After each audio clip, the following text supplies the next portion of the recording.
What's going on, guys? Welcome back to Kosi's Arsenal podcast. My name is Kosi, and we are back at it again. I hope you guys are all doing well.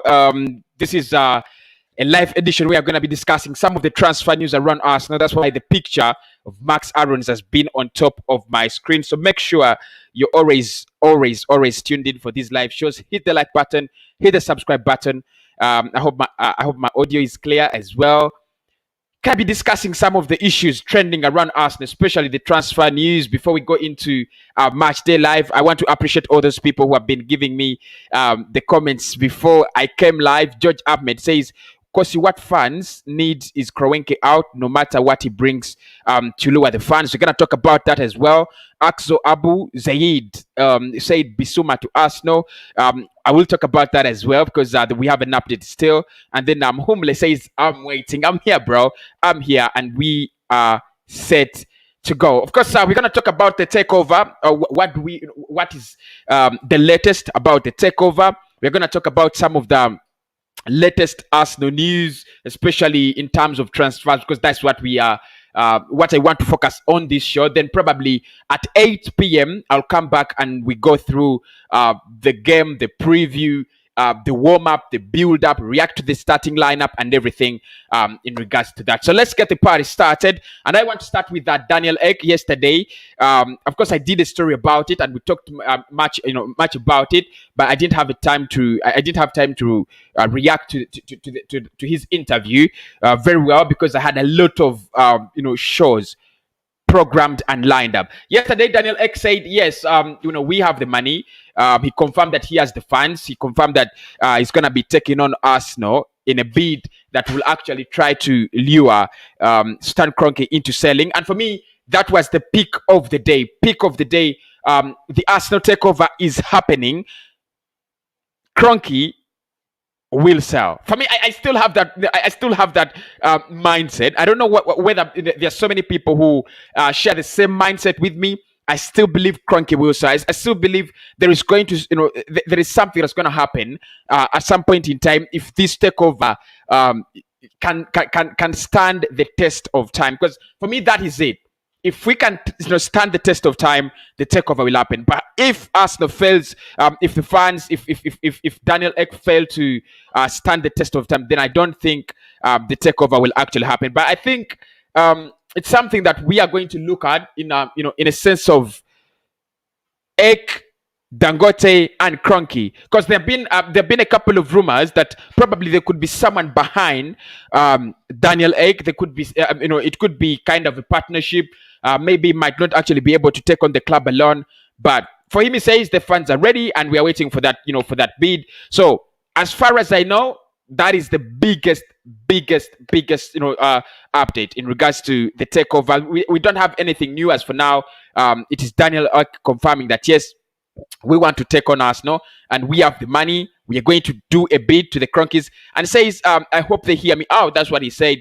Of course, the Kroenkes have already made themselves clear that they do not want to hear anyone out in regards to buying and selling their club. So let us move on to Max Aarons.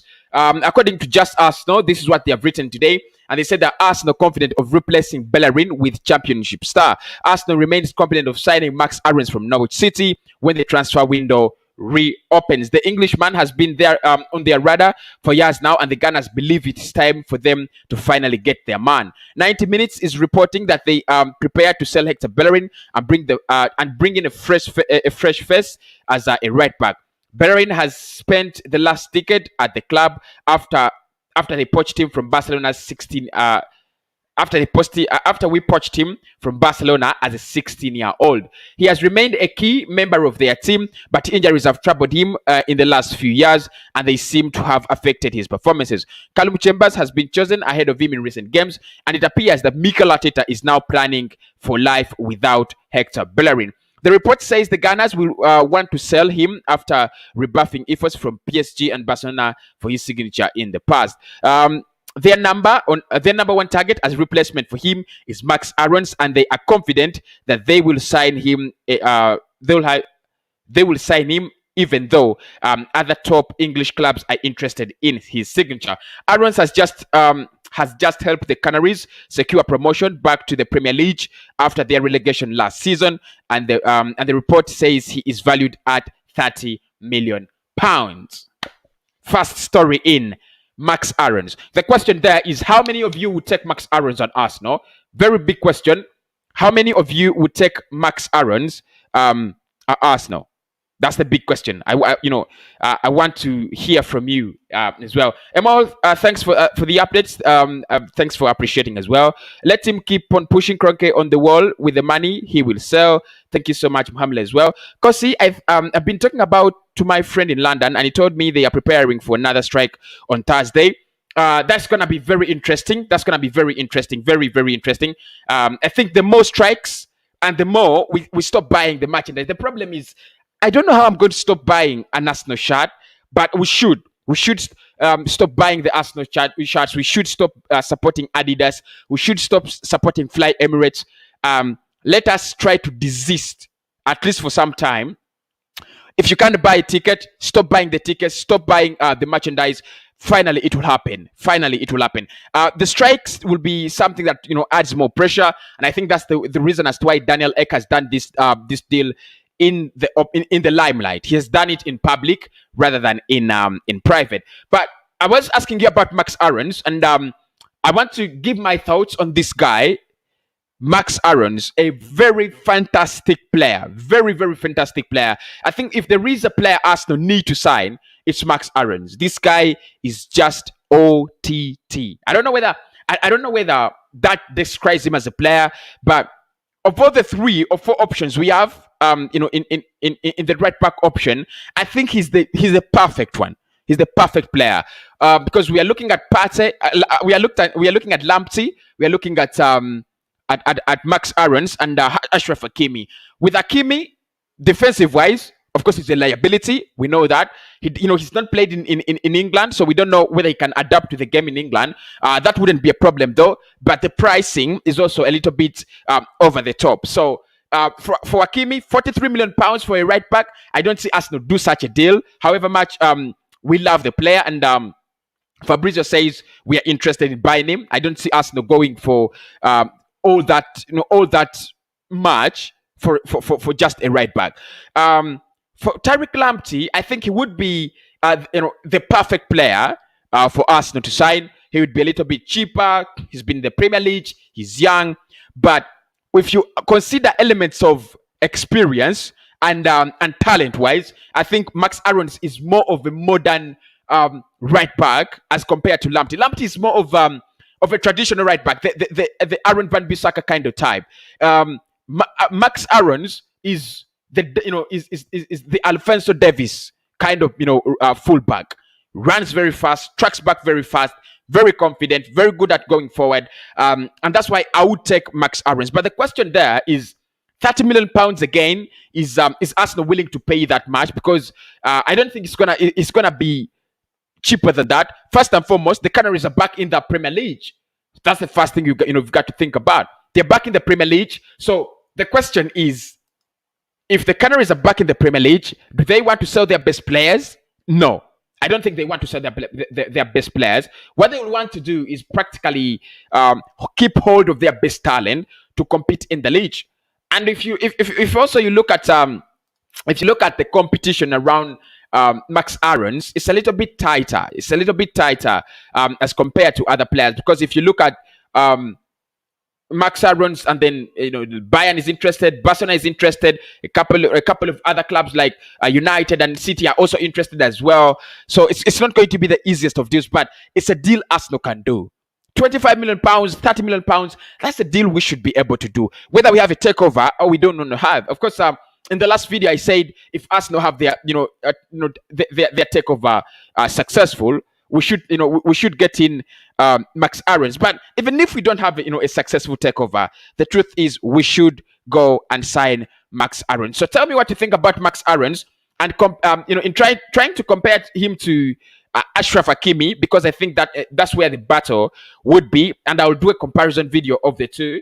I think Aarons is a good player. Hakimi is a little bit above of Max Aaron's, based on the fact, that he has had, these good performances in European football at Dortmund, in Italy at Inter Milan. So you think he's traveled a lot? He has the experience, especially in Europe. I think he's a little bit better. Yeah, he's a little bit better than Max Aaron's. But I would take Max Aaron's. There are no questions about that. According to Football.London, they are saying that Lucas Torreira's next move revealed as Arsenal fans hail signing of the summer from PSG. Now, there have been reports that Arsenal want Marco Verratti. I don't know. For me, I take them as baseless reports. First and foremost, I take them as baseless reports. Before we talk about Lucas Torreira, we need to talk about the situation between Arsenal and Marco Verratti. Would I take him at Arsenal all day long? All day long, I would take Marco Verratti. He's extremely OTT. He's extremely good. He's one of the best players you're gonna have to watch. As an Arsenal fan, and I think the time he spent at PSG. We've just seen his qualities. He's one of the best, central midfielders the world has ever seen. Can Arsenal sign, him from PSG? I don't see it happen. But the point is, for me, he reminds me of a Santi Cazorla, and I think we need a Santi Cazorla kind of player. However much we need Bissouma, however much we like Bissouma as a player, but if you got a player like Nabil Fekir or Santi Cazorla next to Thomas Partey, that would have been a 100% upgrade of the midfield. So Marco Verratti is a good player, but we don't have the money to take him away from PSG, and I don't see him signing for Arsenal from PSG. Why? We might not play the Champions League. Even if we play the Champions League, we're not going to be this kind of team that is competing for the Champions League or competing for any titles. So I don't see us going for Marco Verratti. And I don't see it as a deal that could actually happen anytime soon. So I don't see it happen. However much we might get a new owner in Daniel Ek, I don't see that happen. I don't see that happen. But if we talk about Lucas Torreira, this is what Football.London have written. They have said Lucas Torreira will not play for Arsenal again. That is the view of his father, Ricardo, who has stated his belief that the midfielder will either join Boca Juniors in Argentina or remain in Europe with either a Serie A or League One side. The arrival of Lucas Torreira to Boca will be quite difficult. There hasn't been a movement of the situation. It happened only from a wish we generated an inconvenience to Boca. Ricardo Torreira told Show de Boca as passport witness. Probably, I don't know if Boca are in a position to face what Arsenal will ask for Lucas' loan. I don't know. Maybe for that money, he can get a number 5 in South America. Surely, I do not think Lucas will play for Arsenal this year. If it's not Boca, his destiny will be Italy or France. We are left with the desire. Instead of generating joy, we generate an inconvenience to Boca's leadership. So that is confirmed. Lucas Torreira will not be playing for Arsenal this year again. He will not be playing for Arsenal anymore. I think, for me, it's more of emotional reasons and psychological reasons that this player is not staying with Arsenal rather than footballing reasons, because we've set him out on loan. It looks like Mikel is not the biggest fan of the player, so he has gone out on loan. Probably he might spend on loan for about another year, and then his contract, as his contract runs down. Boca Juniors, they're saying they can't afford the money Arsenal is gonna ask for, and we have already confirmed from the player he doesn't want to play to be in Europe. He doesn't want to play in Europe again after losing his father to COVID-19. His focus now is getting football in South America, out of Europe.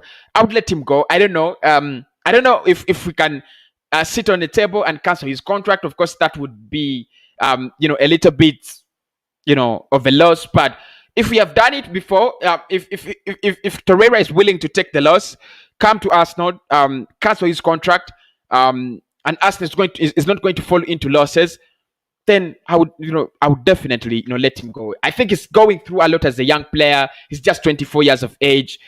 He's going through a lot, especially mentally and psychologically. So the truth is, I would let him go as a player. I would let him go. He's going through a lot, and that's the only reason as to why I would let him go. Otherwise, for footballing reasons, I still believe he's a player that would contribute something to this football club at some point in time. But by the fact that he doesn't want to stay at the club, you've got to let him go. You've got to let him go. That's the truth.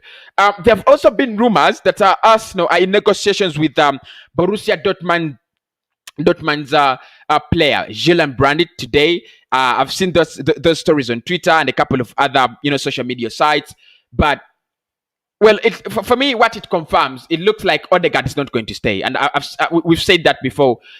Real Madrid look at him as an important player, and he's not going to stay at the club. So that's why we're looking at Julian Brandt, or probably, and a couple of other players. Brandt is cheap, and Arsenal always like the cheap option. So I won't be very shocked if Arsenal go for the cheaper option, in Julian Brandt. I heard that Max has been allowed this summer to move to another club if he wants. Is it true? Yeah, that is absolutely true. That is absolutely very true. So we wait and see where that will end as well. Thank you so much, Mohammed, as well. Kosi, I've been talking to my friend. He says, okay, I've looked at that. But you know what I want to say is, if I'm looking at a strike, I think it should be not on Thursday. Yeah, not on Thursday when we have the Villarreal game. It might affect us. It might affect us. It might affect our performance. It might affect the players emotionally. I don't know what you people think, but I wouldn't go for a strike at this moment in time. Probably before Thursday or after Thursday, when we have confirmed that we have dropped out or we have actually progressed through to the final. But I wouldn't go for a strike as soon as possible. I don't know what you people think, but you know what? I'm gonna call it a show because I have a show at 8. That is it. I'm gonna call it right now because we have a show at 8, and make sure you're joining us for that Villarreal Arsenal match. I'll speak to you then.